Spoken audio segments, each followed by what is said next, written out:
வணக்கம் நண்பர்களே, தொழில்நுட்பம் தமிழில் பாட்காஸ்டுக்கு உங்களை வரவேற்கிறேன். நான் செல்வி.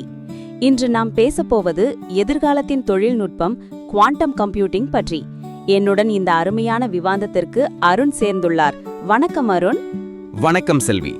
குவாண்டம் கம்ப்யூட்டிங் பற்றி பேசுவதற்கு மிகவும் மகிழ்ச்சி. முதலில் அடிப்படை விஷயத்தில் தொடங்கலாம். குவாண்டம் கம்ப்யூட்டிங் என்றால் என்ன? இது சாதாரண கம்ப்யூட்டர்களிலிருந்து எப்படி வித்தியாசமானது? நமது சாதாரண கம்ப்யூட்டர்கள் பிட்களை பயன்படுத்துகின்றன. ஆனால் குவாண்டம் கம்ப்யூட்டர்கள் கியூபிட்களை பயன்படுத்துகின்றன. அவை ஒரே நேரத்தில் 0 மற்றும் 1, 2 இருக்க முடியும். இதைத்தான் சூப்பர் பொசிஷன் என்று கூறுகிறோம்.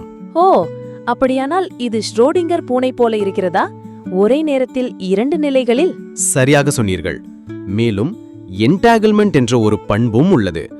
2 கியூபிட்கள் தொடர்புடையதாக இருந்தால் ஒன்றை மாற்றினால் மற்றொன்றும் உடனடியாக மாறும். இந்த அற்புதமான தொழில்நுட்பத்தின் நிஜ உலக பயன்கள் என்னென்ன? பல துறைகளில் புரட்சி செய்யும் திறன் உள்ளது.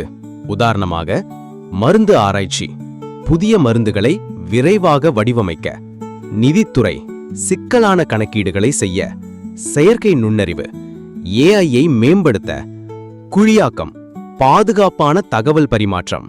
அருமை. ஆனால் இது எல்லாவற்றையும் மாற்றிவிடுமா? நமது சாதாரண கம்ப்யூட்டர்கள் பழையதாகி விடுமா? இல்லை செலிமி, குவாண்டம் கம்ப்யூட்டர்கள் எல்லா பிரச்சனைகளுக்கும் தீர்வு காண்பவை அல்ல. அவை மிகவும் உணர்திறன் வாய்ந்தவை. அதிக வெப்பநிலை மற்றும் காந்த புலங்களிலிருந்து பாதுகாக்கப்பட வேண்டும். தற்போது பெரும்பாலானவை -273 டிகிரி செல்சியஸ் வெப்பநிலையில் மட்டுமே செயல்படுகின்றன. நன்றி அருண்.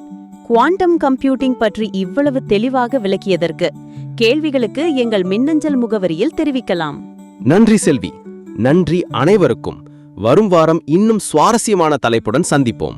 அடுத்த எபிசோடில் AI எத்திக்ஸ் பற்றி பேச இருக்கிறோம். அதனால் சப்ஸ்கிரைப் செய்து வைத்துக் கொள்ளுங்கள்.